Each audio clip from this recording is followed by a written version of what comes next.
Selamat pagi anak-anak semua. Pada pembelajaran pagi hari ini kita memasuki bab 5, yaitu dengan materi kerjasama dalam berbagai bidang kehidupan.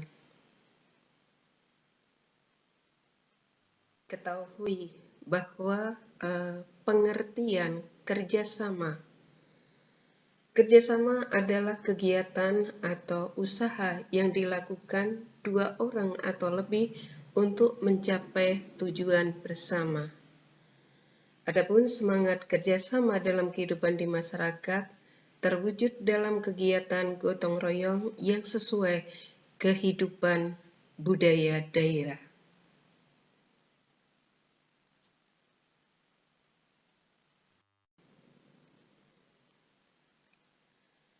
Adapun contoh kegiatan gotong royong yang dilandasi semangat kerjasama seperti di daerah Sumatera Barat, yaitu Manunggal, di daerah Palembang, Sikaroban, di daerah Jawa, Gugur Gunung, di daerah Minahasa, Mapalus, dan di daerah Bali, Subak. Hal ini menunjukkan tempat bergeraknya potensi masyarakat dalam berbagai bidang kehidupan dengan semangat kerjasama yang tersimpul dari kegiatan gotong royong.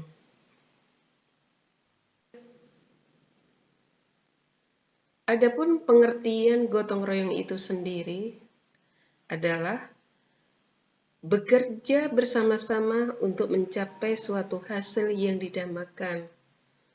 Adapun sikap gotong royong adalah bekerja bersama-sama dalam menyelesaikan pekerjaan dan menikmati hasil pekerjaan tersebut secara adil atau suatu usaha atau pekerjaan yang dilakukan tanpa pamrih dan dilakukan secara sukarela oleh semua warga menurut batas kemampuannya masing-masing. Jadi dalam kehidupan di masyarakat, kerjasama dikenal juga dengan sebutan gotong royong. Sesungguhnya, gotong royong yang dilakukan oleh masyarakat Indonesia merupakan perwujudan semangat sila ketiga Pancasila, yaitu Persatuan Indonesia.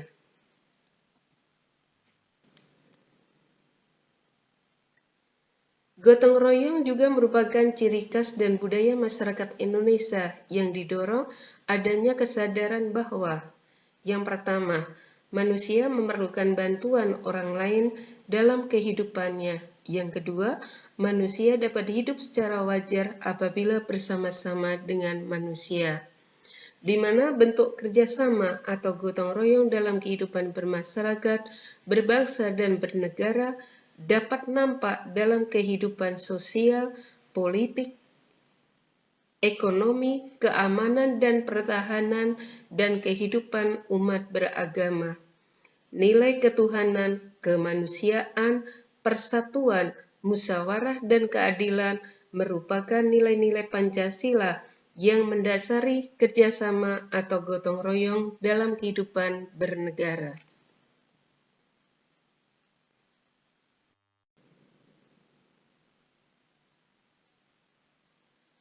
Nah, sekarang mari kita lihat satu persatu. Yang pertama, kerjasama dalam bidang kehidupan sosial politik. Kita lihat landasannya adalah sila keempat Pancasila yang berbunyi kerakyatan yang dipimpin oleh hikmat kebijaksanaan dalam permusyawaratan perwakilan. Dalam sila keempat, pada prinsipnya menegaskan bahwa bangsa Indonesia akan terus memelihara dan mengembangkan semangat bermusyawarah dalam perwakilan. Permusyawaratan itu sendiri berarti suatu tata cara khas kepribadian Indonesia untuk merumuskan dan atau memutuskan suatu hal berdasarkan kehendak rakyat hingga tercapai keputusan yang berdasarkan kebulatan pendapat atau mufakat. Sedangkan perwakilan adalah suatu sistem dalam arti tata cara atau prosedur mengusahakan turut sertanya rakyat mengambil bagian dalam kehidupan bernegara, antara lain dilakukan dengan melalui badan-badan perwakilan.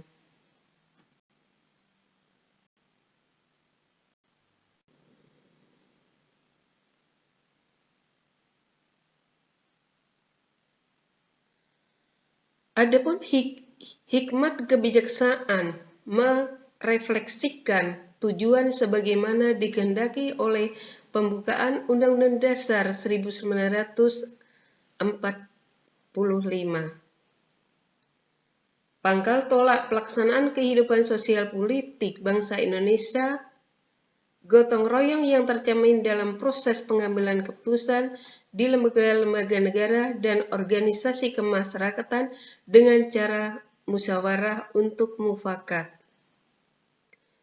Mufakat sebagai hasil musyawarah akan berhasil apabila mengembangkan sikap saling menghormati dan tidak memaksakan kehendak kepada siapapun. Melalui musyawarah, keputusan yang dihasilkan merupakan keputusan bersama sehingga semua pihak ikut bertanggung jawab melaksanakan keputusan tersebut.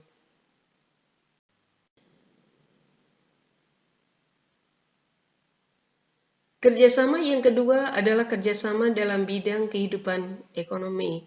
Nah, ini kita lihat dalam pasal 23A Undang-Undang Dasar Negara Republik Indonesia tahun 1945 bahwa pajak dan pungutan lain yang bersifat memaksa untuk keperluan negara diatur dengan undang-undang. Pajak digunakan oleh negara untuk membiayai pembangunan nasional. Lalu di dalam pasal 33 ayat 1 Undang-Undang Dasar Negara Republik Indonesia tahun 1945 yang berbunyi perekonomian disusun sebagai usaha bersama berdasarkan asas kekeluargaan.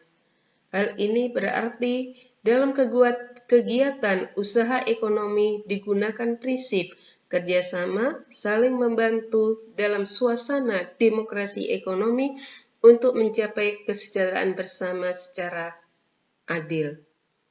Adapun wujud badan usaha yang diharapkan dalam pasal ini adalah koperasi, di mana koperasi adalah sebagai badan usaha koperasi beranggotakan orang-orang dan badan hukum dengan berlandaskan prinsip kerjasama dan kekeluargaan.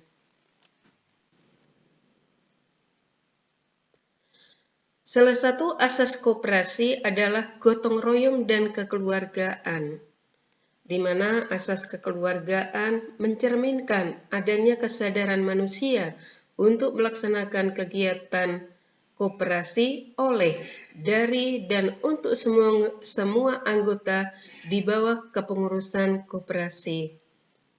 Sikap kekeluargaan sudah ada dalam masyarakat Indonesia sejak dulu. Istilah torang samua basudara di masyarakat Manado, semboyan silih asah, asih dan asuh dalam masyarakat Jawa Barat adalah merupakan contoh kekeluargaan dipelihara dalam masyarakat.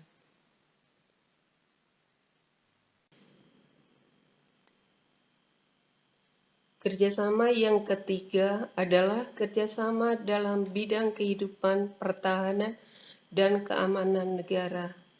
Kita lihat dalam pasal 30 ayat 1 Undang-Undang Dasar Negara Republik Indonesia tahun 1945 bahwa tiap-tiap warga negara berhak dan wajib ikut serta dalam usaha pertahanan dan keamanan negara.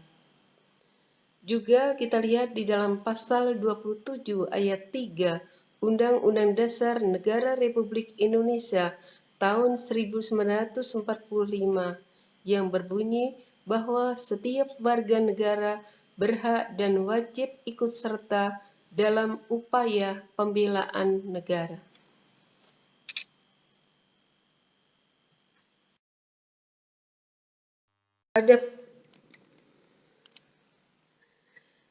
Adapun yang keempat adalah kerjasama antar umat beragama. Juga kita lihat di dalam pasal 29 ayat 2 Undang-Undang Dasar Negara Republik Indonesia tahun 1945 berbunyi, Negara menjamin kemerdekaan tiap-tiap penduduk untuk memeluk agamanya masing-masing dan beribadat menurut agama dan kepercayaannya itu. Kerjasama antar umat beragama ditandai dengan adanya sikap-sikap sebagai berikut, yaitu A. Saling menghormati umat seagama dan berbeda agama. Yang B. Saling menghormati lembaga keagamaan yang seagama dan berbeda agama. Yang C. Sikap saling menghormati hak dan kewajiban umat beragama.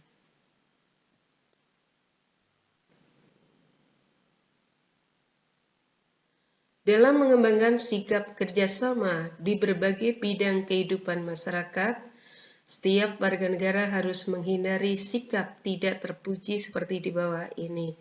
Yang pertama, sikap fanatik sempit, yaitu sifat-sifat yang merasa diri sendiri paling benar.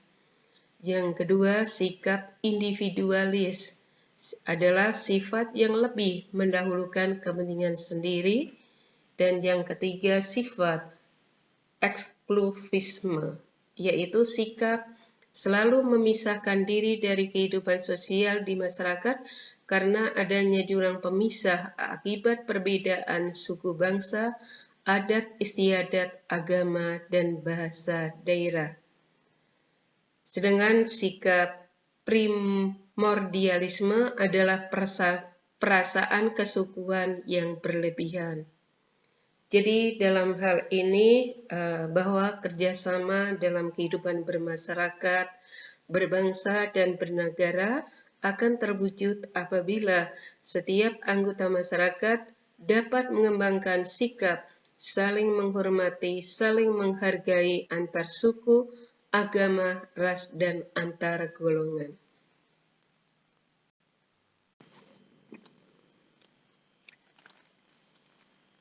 Oke, pembelajaran Ibu akhiri pada pagi hari ini, dan untuk tugas bisa dilihat di GCR. Terima kasih, jaga kesehatan selalu, Tuhan memberkati.